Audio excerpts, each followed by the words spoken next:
How to eat clean without being that annoying person at dinner, at drinks. If you're in the business world or if you're in a world where you have to be relatively sociable, that's going to involve going out for dinner, going out for drinks. You can still be in shape and do these things. That's the most important part, the overall message of this video. We're going to break down how to do that today. Just for some context, I own a media business, and this media business involves going to a lot of things like client dinners and client drinks. And when you go to these things, you look like kind of an ass if you handle it a certain way. If you're trying to lose weight, you're trying to eat clean, and you make that overly clear to people, not only does it make them uncomfortable, it also makes you look like a bit of a knob. So we're going to avoid that today. First tip, and most important, is remember that you still have goals. Oftentimes people let the social pressure of these scenarios force them into making bad eating and drinking decisions, and then they regret that more in the long run. So while we're going to use techniques to navigate it, we're not going to forget why we're there. We're not going to forget what we're actually doing with our body. If you want to lose weight, you want to get fit, it is a lifestyle change. There is going to be a little bit of discomfort, but if you stick with me, we'll help you navigate that discomfort. So just remember, you're doing this for a reason.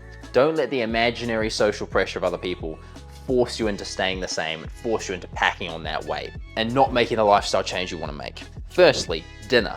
You can still make healthy choices when you're out. This is the thing I tell all my clients, right? When you decide to get in shape, it's a lifestyle change. It's not a sometimes change. Your overall tastes, what you eat, how you act, has to change in the long run across your entire life. So when you go out, you're going to choose options that are healthier than before. Where previously you might have gone for a pasta or a pizza, but bottom line is this: we're going to choose something that's high in protein. Steak, chicken, and fish are pretty good options. And then for the side, we're going to go for the greens or healthy kind of side. If they don't have that, feel free to get a light carbohydrate if you want, something like potatoes. It's not going to kill you, but just don't go all out with the fries and the pizzas and the pastas. The mistake a lot of people make here that actually leads them to more uncomfortable social scenarios than normal is they order something like a side, or they order something like a salad. And these items, if you're around people who are kind of dickish, will lead people to make comments, right? Like if you order a salad when they've seen you order pasta in the past, they'll be like, oh, trying to lose weight, are we? And that's the kind of weird, awkward social pressure we're trying to avoid here. So pick a protein source, add some sort of healthy side, and you're good to go. It looks like a totally normal order,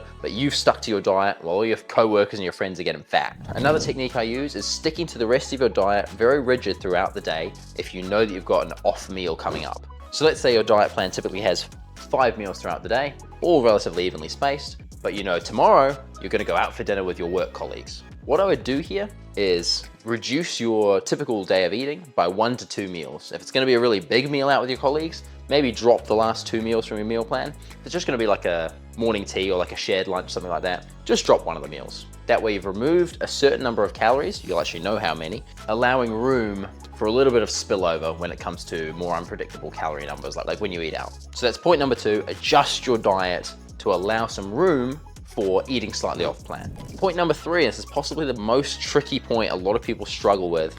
What do you do about drinking? When it comes to things like work dinners and work drinks, it's very difficult to go out with all your colleagues. They all order a round of drinks and you say, oh, I'm not drinking. That's gonna bring a lot of unwanted social pressure and a lot of discomfort to you that you don't really deserve, right? You're trying to better yourself, but when you stick out like a sore thumb like that, people pile on you, they put pressure on you, because at the end of the day, they're upset that they're not changing and they can't do what you're doing, right? So it's their natural instinct to lash out at you and make you feel guilty for being the odd one out.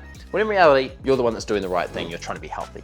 That aside, how do we get around this? A few techniques I would use and I recommend my clients use. If you have a drink or two, it's not the end of the world, right? You can have 1 or 2 drinks. Yes, alcohol inhibits muscle protein synthesis, but 1 or 2 drinks is not gonna kill you as long as it's like once a week. I'm not gonna be the kind of person that says you have to go absolutely black and white, no drinks, no bad food, no nothing, because realistically, you're a human being, right? You're not gonna be able to go all or nothing forever. That's just not realistic. So if you have 1 or 2 drinks, don't beat yourself up. Like, it's okay.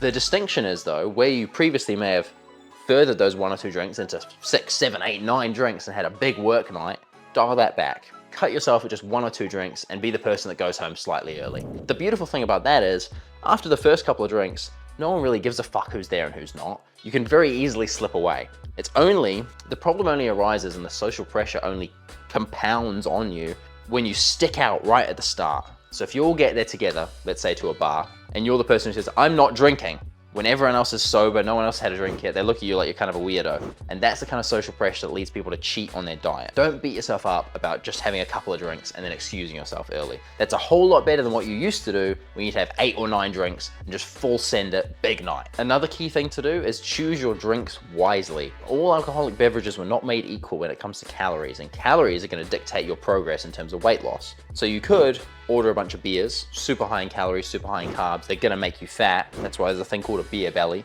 Or you could substitute that for something like a couple of shots. The absolute lowest possible calories you can ingest alcohol with. Yes, they're still gonna have the negative impacts of alcohol, but they're not also gonna have the extra carbs, the extra calories. So it's the lesser of two evils. If you absolutely have to drink, go for things like straights, mixed drinks that are low in calories. A little bonus for you there, not drinking things like cocktails and beers are also gonna make you feel a lot better in the morning. So there you have it. Let's quickly summarize how to go out and eat and not be that annoying guy who's on a diet. The first thing is, still order as normal, but just pick a healthy, high protein option with some sort of healthy side. You don't need to go, I'm just ordering a salad. You don't need to just order a tiny little side of fries. Order as normal, but just choose a healthier option. Second thing, work the meal or the drinks into your daily calories. If you know you're gonna go out, account for that. Remove one of the meals from your diet. Thirdly, when it comes to drinking, keep the drinks to a minimum. If you can say you're not drinking, that's great. If not, just keep it to 1 or 2, try and aim for straights, and leave a little bit early. No one's even gonna remember who was there. I wanna round this video off by stressing a very important point, and that's that when you make a lifestyle change,